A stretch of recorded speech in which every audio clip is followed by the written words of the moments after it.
Hello, everyone, and thanks for joining us today. I can see we still have quite a few people trickling in, but we're going to go ahead and get started. So we've got lots to cover.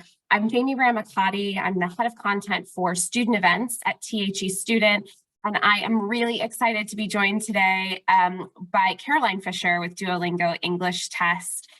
Caroline is going to share everything that you need to know about the Duolingo English Test. She's going to cover everything from test setup and experience to the structure of the test and scoring.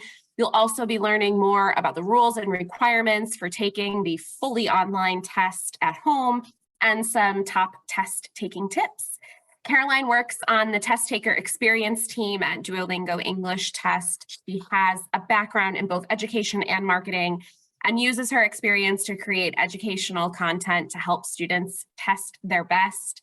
If you have questions for Caroline throughout the presentation, please do use the Q&A button at the bottom of your screen to submit those. We'll get to as many as we can at the end. But Caroline, I know you have lots to cover. So thanks for being with us today, and I will hand it over to you. Thanks so much, Jamie. We're so happy to be here today with THE. I'm going to go ahead and get right into it because, as Jamie said, we do have a lot to cover in this masterclass. So again, my name is Caroline. I work here at the Duolingo English Test. I give myself the title of test taker liaison, but I do a lot of different things here at Duolingo. You might see me on our YouTube channel making videos. I work on our test readiness materials, such as our test readiness guide. I do our social media and lots more. Today we're going to talk a little bit about basically the background of the Duolingo English Test, the overview, what you can expect when you're taking the test. I'm going to get into the question types as well as the scoring of the questions. And then I'm also going to give you some resources for getting ready to take the test. And then, as Jamie said, we're going to do Q&A at the end. So please use that Q&A feature with your questions. I would love to answer as many as we can get to. So the test overview. The Duolingo English Test, many of you may be aware, is a fully online, on-demand, high-stakes English proficiency test. The reason that Duolingo created this test is because we are on a mission to make education accessible to all.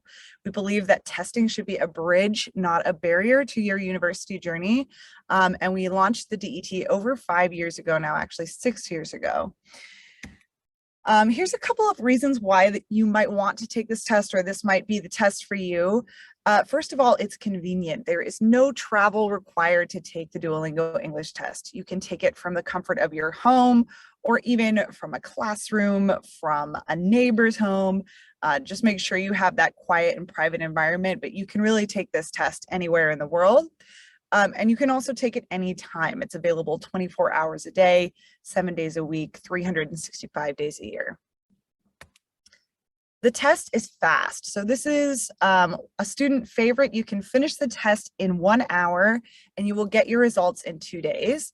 Once you receive a certified result, you're able to share those results with universities instantaneously. So there's no mailing of your results. It's all done electronically through your account on our website. And basically, once you share your scores, your university is going to have them right away. The test is affordable. It is $49 US, and sharing results is always free. So you can send it to as many universities as you want for no additional cost.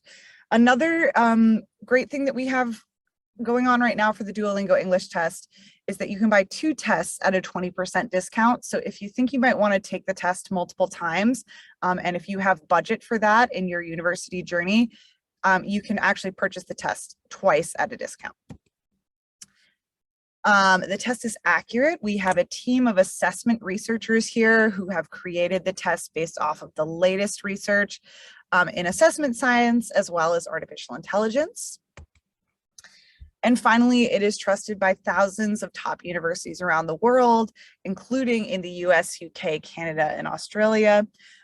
Right now, we have over 4,000 accepting programs, and the number is growing every day.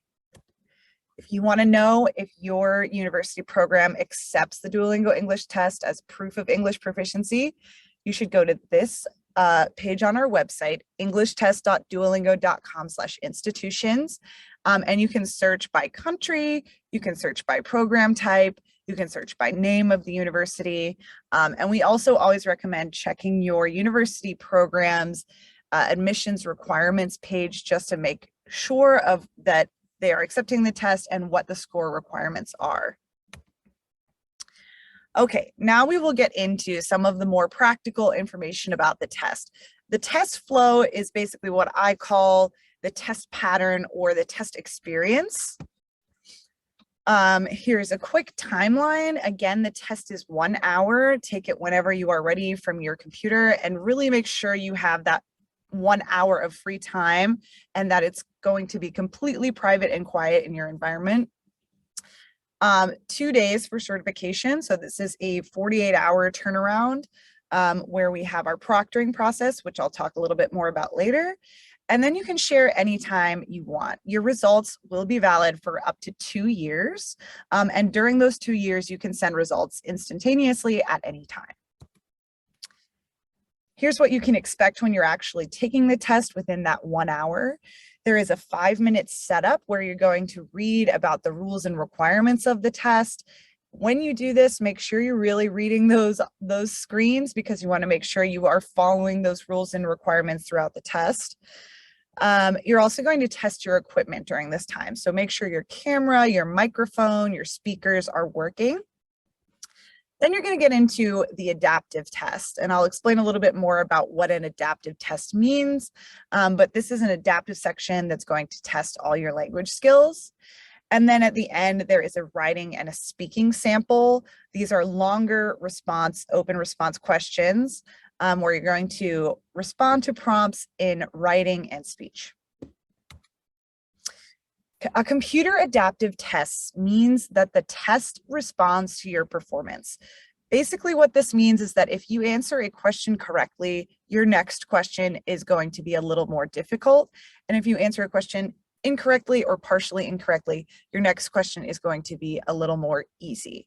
So this draws items as the test is being taken, which means that your test is going to be virtually unique. There are no 2 tests from the Duolingo English test that are the same.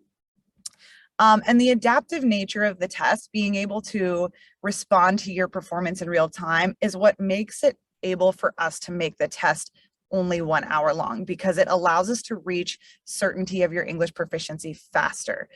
So don't try to think about this too much. Don't worry too much about whether or not the difficulty of your questions is increasing or decreasing. It just means we're getting closer to your level of English proficiency. And there are many chances to redeem yourself if you don't know the answer to one question throughout the test. Okay, the quick setup that I mentioned, this is the 5 minutes at the beginning. Again, you're going to test your equipment. You're going to take a picture of yourself and your ID and enter your personal information. Please take care during this step to make sure that everything is accurately entered. Make sure the photo of your ID looks clear on the screen. Make sure you spell your name right. Get all those details in line. And finally, like I mentioned, there will be a review of test rules. Now I'm going to talk a little bit about the question types on the Duolingo English test. How are these different from questions you might be used to for school assignments or other tests? Well, these questions are efficient and predictive, so there are no long reading and writing passages on the test. There are also unique question types from all English subjects. Again, these might be different than questions that you're used to doing for an English proficiency assessment. Like I mentioned before, the test is going to administer the questions randomly, so there's no set order or sections on the test. And finally, again, like I said, the large question pool as well as the adaptive nature of the test makes it so that each experience is virtually unique. So here are some examples of the question types that you will encounter on the DET. This one is around completing a passage, and I will say here that the names of each question we tried to make as simple and understandable as possible. So this question is called read and complete. That means you're going to read the passage and complete the missing words here. Some tips that I have for you on this one is that do a quick scan of the passage before you start answering each individual word. This can help you get context clues. And also you can go back and change your letters if you so choose. You can also complete the words in any order on this one. And your answer will not be submitted until you press this orange next button here, or if you run out of time. Another task on the test is to identify real English words. So this is done in two ways. In Read and Select, you can see the words here are written out on the screen, and you will select the real English words. For Listen and Select, you listen to each word choice and identify if it's a real English word or not. So these can be played multiple times. My advice for you on this one is really trust your gut.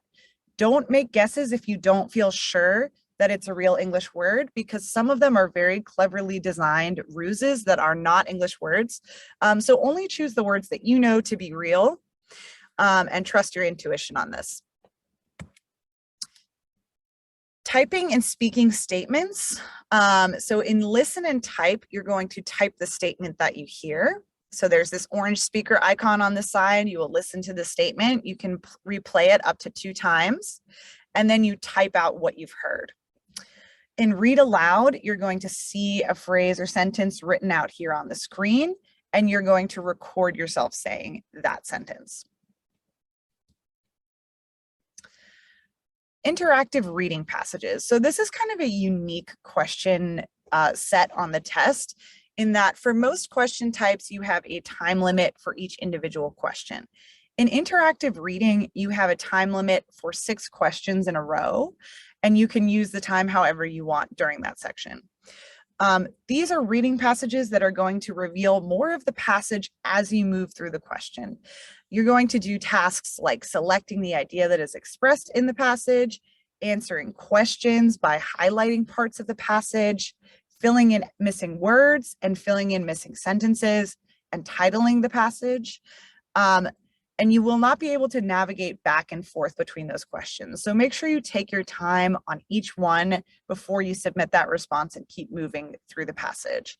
The time limit on this one is either 7 or 8 minutes, depending on the length of the passage. And again, there are 6 questions that you have to answer about each passage. You're going to see 2 of these on the test, 2 interactive reading passages, and they will be either expository, which means sort of like an informative passage like you would read in a textbook, or narrative, which means more like a story or something you would read in a novel. Describing an image. So this task, you're going to see an image, and then you're either going to write about the photo or speak about the photo. My advice to you for this one is to use all the time that you have and write or speak as much as you can about the photo.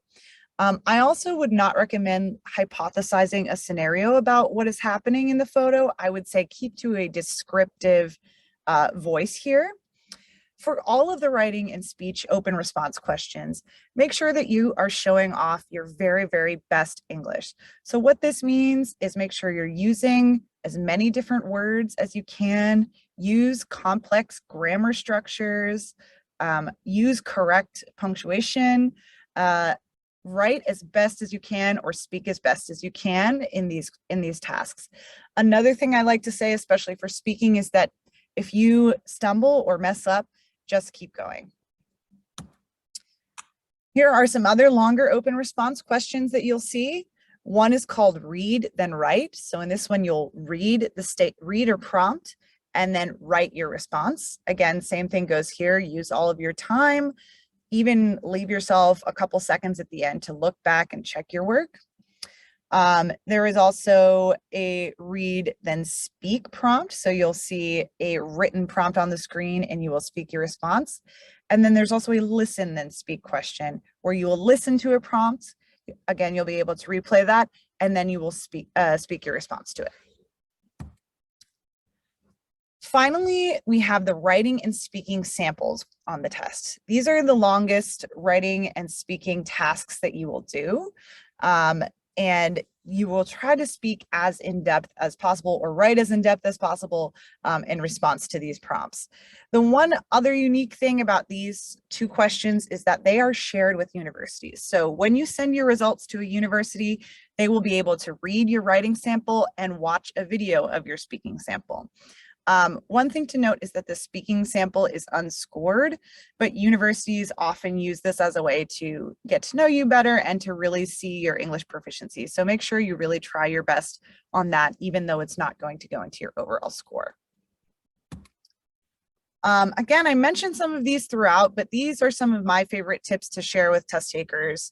Again, be prepared to show off your very best English skills. So really get in the right mindset before you take the test. I like to recommend speaking English or watching a TV show in English or listening to your favorite English music right before you take the test to really get in that mindset. Again, use all the time you have. You're not going to get a better score by finishing the test faster. So if you've finished answering a question, use that time to check your work. If it's an open response question, use that time to add to your response as long as it's relevant to the question that's being asked. If you don't know the answer, always make a guess. For questions like, for example, read and complete that has a correct answer, you're not going to be penalized more for a wrong answer than you are for a blank answer. So you might as well try, is basically what I'm saying. If you make a mistake or if you feel that you answered a question wrong, try not to stumble, try not to worry about it, just keep going through the test. Always stay relevant to the topic. So especially on these open response questions, you guys, do not veer off into any like unrelated material or any pre-prepared material. This could jeopardize your score and also the certification of your test. So don't memorize free-form responses in advance. That is a bad idea. And finally, speak and write naturally in your own voice. Try to be conversational in your speech and writing. Use the right tone, the right intonation in your speech. And again, in your writing, try to use your own words, your own voice. Don't like think back to any memorized structures that you have. Okay, let's talk about results and scoring. Here is a brief overview of how the questions are scored. So another unique aspect about the Duolingo English test is that all questions, even open response questions, are graded by an AI-powered grading engine. So in other words, these are machine scored. We trained these machine scoring protocols off of thousands of data points from expert human raters. So they'll score your responses based on several different aspects of your language proficiency. These aspects include grammatical accuracy. So how correct is your grammar? Grammatical complexity is how advanced is your grammar. Lexical sophistication, that means your word choice. So how high level are the words that you're using? Lexical diversity is the variance in your word choice. So how many different words are you using?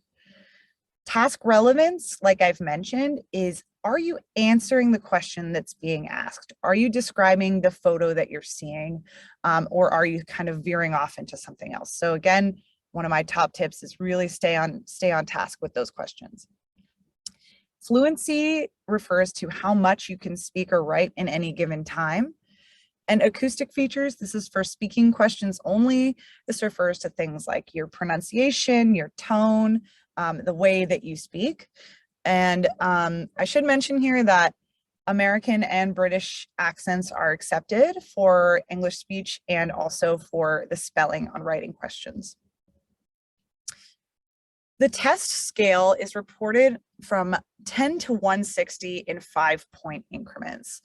So the most you can get is 160. That's kind of unheard of. Not a lot of people get 160, and the least you can get is 10. Not a lot of people get 10 either. You'll probably fall somewhere in the middle of those two numbers. So in addition to your 160-point overall score, you're also going to receive 4 subscores. Sorry, let me go back one. My slides are not cooperating with me right now. The sub-scores on the Duolingo English test might be a little bit different than what you are used to seeing.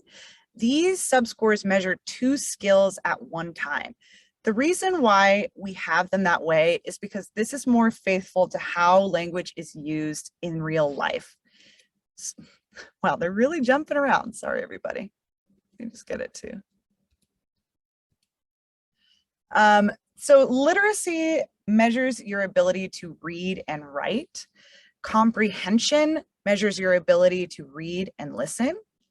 Conversation measures your ability to listen and speak. And production measures your ability to write and speak. So these are the 4 sub-scores that you're going to see on the Duolingo English test. You're also going to see in the test readiness guide, which I'll talk about later, you can see which questions feed into which sub-scores. So for example, if you're trying to work on your production sub-score, you'll be able to see which question types will be measuring that. I think in my slides, I missed over the sample certificate, so I'm just trying to get that back at the moment, but we'll see if it cooperates with me. Sorry, guys. Just gonna go right back in here. Just give me one moment. There we go.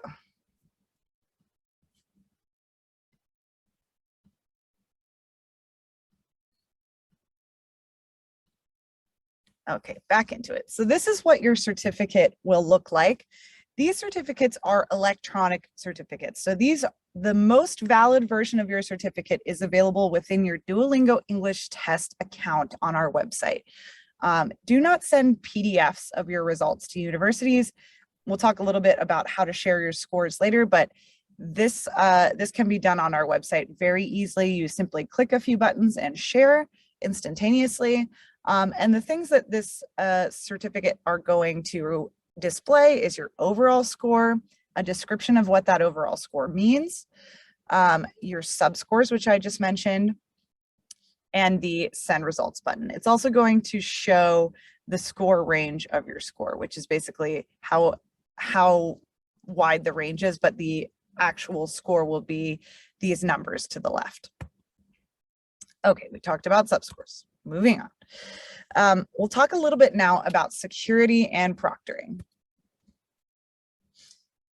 So Duolingo English test security is super important. This is to protect students, and it's also to protect universities who are accepting your scores. We have to be trustworthy, or else universities will not want to accept the test as proof of English proficiency. So there are many advanced technological ways that we do protect the tests. Here are a couple of examples. Again, that secure design of the test, so this means no 2 tests are alike. This really reduces the risk of sharing any kind of information among students about the test. Remote proctoring, which we'll talk about in a moment, but we have multiple human proctors reviewing every test, and we also have an AI algorithm that flags suspicious behavior for the proctors to review. So there are multiple layers of security throughout the proctoring process. AI and data forensics, again, that AI that I mentioned is trained on millions of data points from past tests to help detect rule breaking. ID verification, again, I want to mention here, make sure your ID is valid and that it is an ID form that is accepted by the Duolingo English test, and make sure that photo of it is clear at the beginning. But computer vision, AI, and trained proctors are all going to review that ID to make sure you are really the person who is taking the test. Test lockdown, you're going to take the DET through a desktop app. This app is going to prevent any other programs from interfering with the test. And finally, your video sample is also part of our security, again, so that universities can see that your demonstrated proficiency matches with your score. Proctoring, again, this is something that is going to be unique compared to a more traditional test format where you're sitting in a room with the proctor. Our proctoring is done after you take the test. So once you submit your test, within those 2 days, we're having multiple expert human proctors review your test session. Their job is supported by AI. So an AI might send a couple of flags to a proctor and say, look at this more closely. We noticed this, we noticed background noise, we noticed someone's, screen sharing program, anything like that.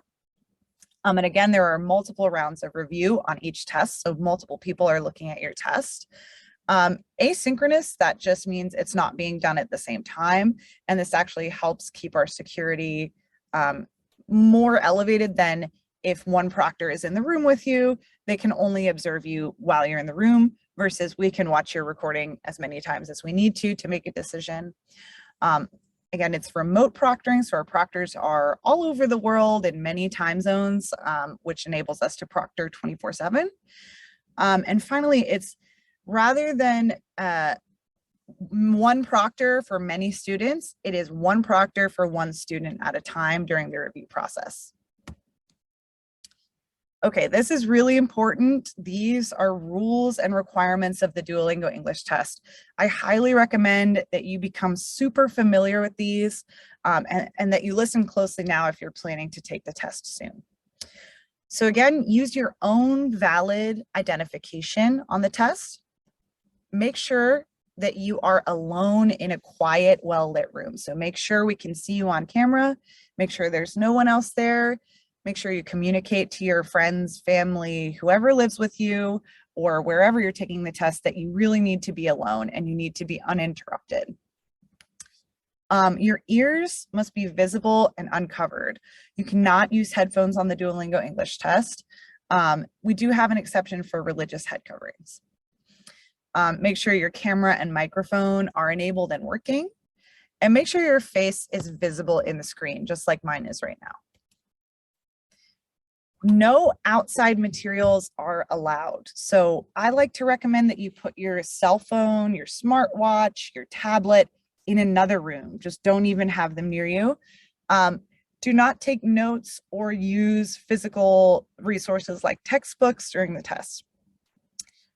Don't use a second monitor. Please, if you have a 2-monitor setup, please just use 1 monitor to take the Duolingo English test.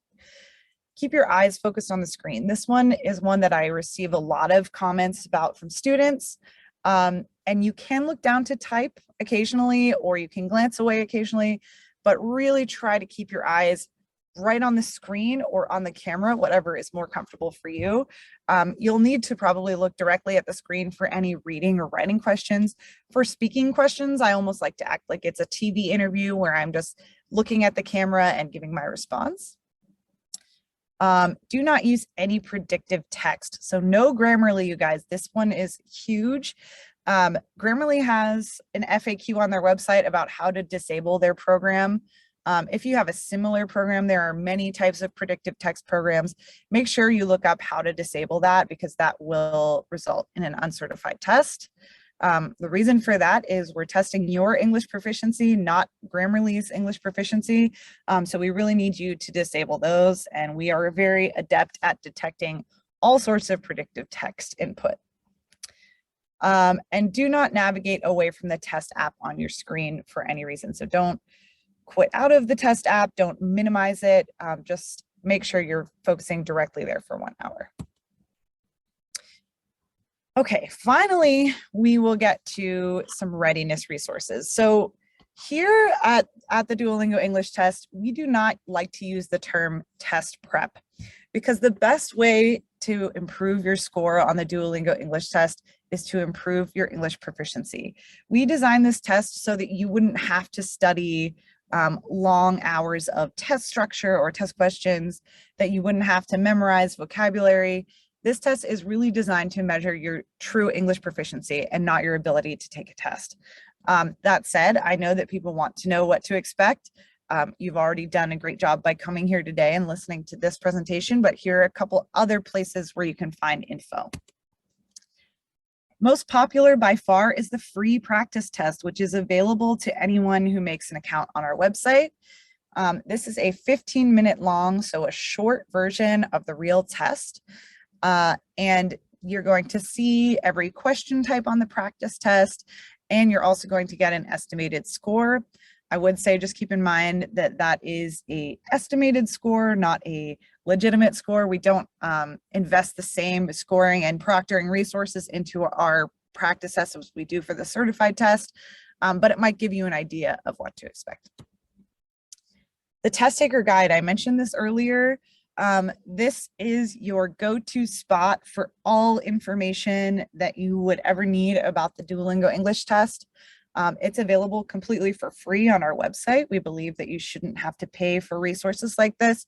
So englishtest.duolingo.com/guide is where you'll find this. And you'll see more tips for each question type. There's more information about test scores and scoring. There's more sample questions available. And if you want to practice just one type of question, this is the best place to do that. And there are also more information about our rules and requirements there. And finally, head over to our YouTube channel. Have to share this since I'm the one that makes our YouTube videos, but there are a lot of great resources there. Everything from tips about rules to tips about test readiness to tips about specific question types. And yeah, that's a great place to look for information. And to sum up, before we get to the Q&A, the DET is the test for you if you want something that's convenient, fast, and affordable, and also accurate and trusted by universities around the world. And thanks again so much, everybody, for joining this presentation. I see some things coming in the Q&A, so I'm going to invite Jamie back on screen to ask the questions. I will also say, before we get into the questions, that this here in this white box, THE student 100822, will be your exclusive coupon code. If you plan to purchase the test before September 18th, you can use this code for a one-time discount. Please do not share this code among other students. If we find that students who were not attending this presentation or viewing this presentation are using this, we do sadly have to disable it. So please keep this to yourself and use it as a reward for studying up in this presentation with me. And again, make sure to write that down. It's THE student 100822. Caroline, thank you so much. It's incredibly helpful. There are quite a few questions here. One, I just want to answer really quickly. There's been a few questions that have come in about being able to review this session. Yes, the recording of this session will be shared with you if you'd like to revisit anything that Caroline has covered today. So stay tuned for that. You'll receive it later this week.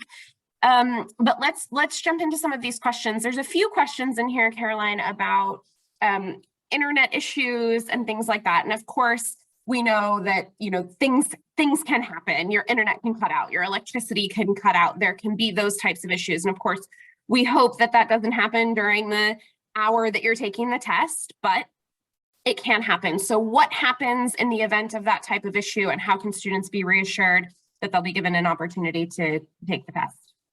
Absolutely. Yeah, so obviously for an online test, internet access is one of the main requirements, but we also understand that not everybody has access to stable internet connection all the time, and that things do happen. Actually, a test taker in my student advisory group is from Syria, and he told me he was like taking the test in a neighbor's garage because that was the only place he could get a signal, and he was so worried that it would cut out. If you do lose internet access, our support team will reach out to you about retesting on the same credit. That said, I do not recommend simply quitting the application in the middle of the test if you are nervous that you're not doing well or something. That our system is going to read a different way, and it may flag your test as uncertified and you won't get the test chance again. But if you have an internet worry, then don't worry about that. You will be able to test another time on that same credit. Another piece of advice that I like to give is that if you have limited internet bandwidth in your home, try taking the test at a time when no one else is going to be on the internet. So that could be early in the morning, it could be late at night, it could be, at lunch when your family is downstairs having lunch. If you are the only person using the internet, there's a better chance that you will be able to take the test uninterrupted. And one other tip I have is that if you're worried about the upload speed, because you need a certain amount of internet speed to upload your test, that information is available in our readiness guide and in our FAQ. It's pretty much as low as we could make it, but there is still a required internet speed for uploading your test. And you can actually test that for free on any internet browser by just Googling internet speed test, or the equivalent in your language, and you'll be able to find a website where you can test your speed. So those are all some tips I give around internet access. Again, it's hard to say that everybody in the world has consistent internet access, so we'll do the best we can for you there. Excellent. Thanks, Caroline. And I think your advice around just kind of doing everything that you can to mitigate the possibility of that happening and to just feel really confident. I think, you know, the test taking experience of any type of test can be stressful for students. And so for students to plan ahead and kind of control all of the factors that they can possibly control will definitely make it an easier experience for them. There's a question here about universities that accept the Duolingo English test, specifically universities in Canada and the United Kingdom. And obviously we can't kind of list them all out here, but number one, where can students find out which universities accept the Duolingo test? And can you just give us a sense of like where in the world they might expect to find universities that will accept the test? Absolutely. So like I said, we have universities all over the world, many in the UK and many in Canada that do accept the test. I think we right now have the strongest presence in the US because that's where Duolingo is headquartered and that's where we started. But we're really, really interested in continuing to grow in the UK and Canada, and we're adding new programs every day at both the graduate and the undergraduate level.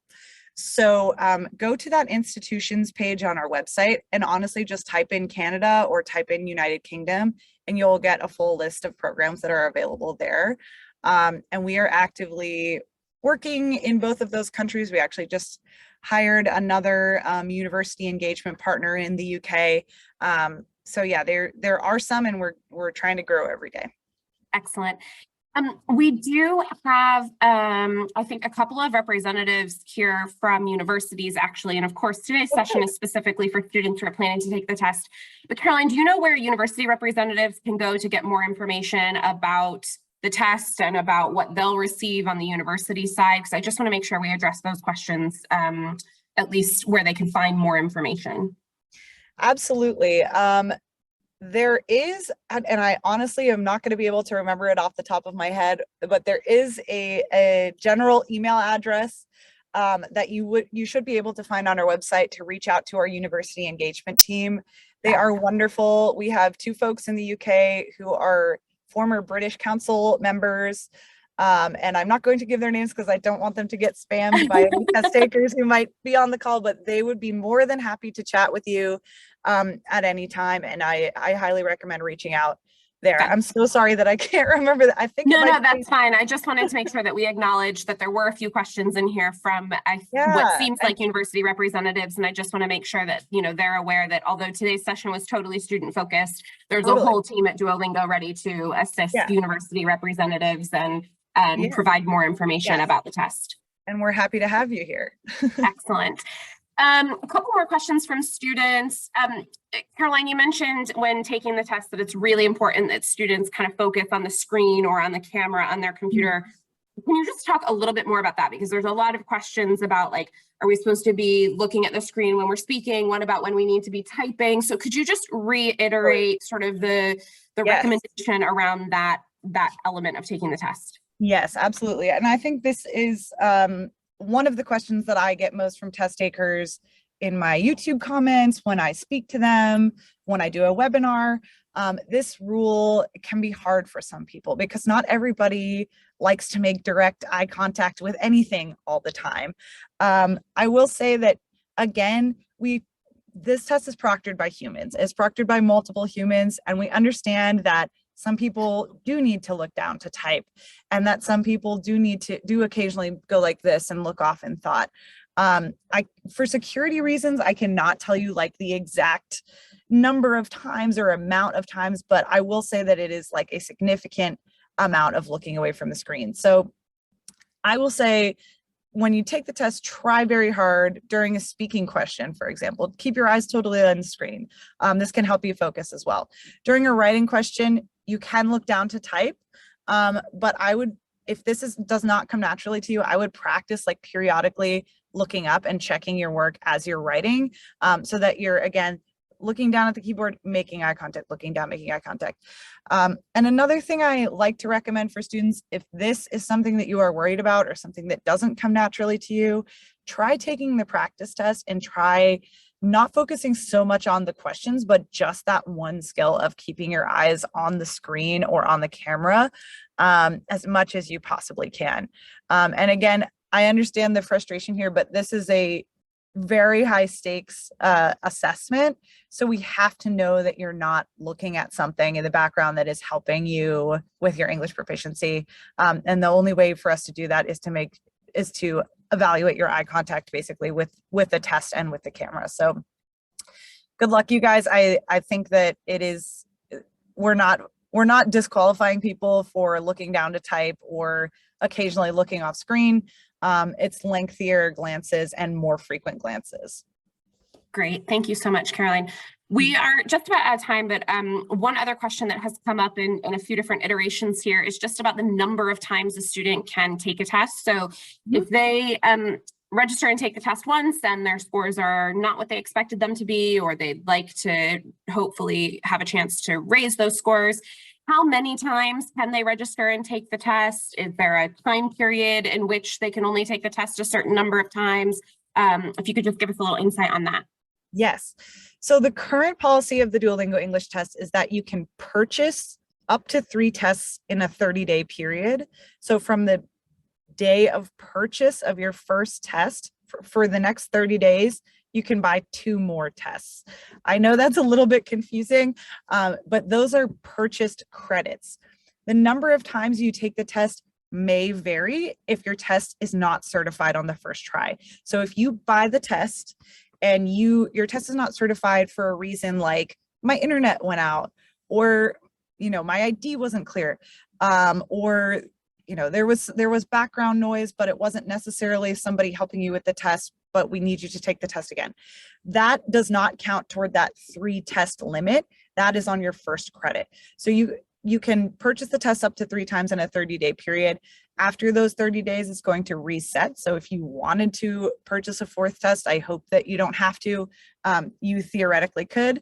And if you have the budget for it, and if you are looking to optimize your scores, a great option for you is to buy those 2 tests up front. That's going to save you 20%, and you'll be able to take the test 2 times on those 2 tests. Okay, excellent. And then from the point that they purchase the test, then what is the timeline for actually taking the test once they've purchased that credit? Yeah, you need to take the test. I believe it is within 21 days. So okay. I recommend purchasing the test around the time when you're ready to take it. You don't need to take it instantaneously, but we do sometimes have test takers whose credits are expiring. And when you buy the test, it will inform you of all this information as well. It will tell you how long you have to take the test. But my recommendation is we're not going to run out of tests. There's no need to reserve your spot. You should buy the test pretty close to when you're ready to take it, whether it's right before or a couple days before or a week before. That's when we see test takers most frequently purchasing the test. Fab.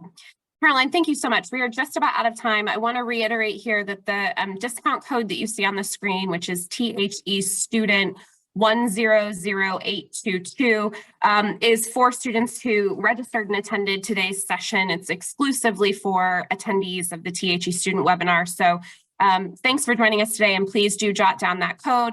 The session will be sent to you later this week, so if you want to revisit any of the information that Caroline covered today, you'll be able to do that. I know there's a few questions about folks who joined late who want to catch up on the first part of the session, and that will certainly be available to you. Duolingo English Test will also be sharing some additional tips and information at other upcoming THE student events, including our Study in the UK Student Festival in October, as well as a few subsequent webinars, which will share additional information and different information about the test. So please stay tuned for more information about those. Caroline, thanks so much for joining us today. It was great to have you, and we'll see everyone next time.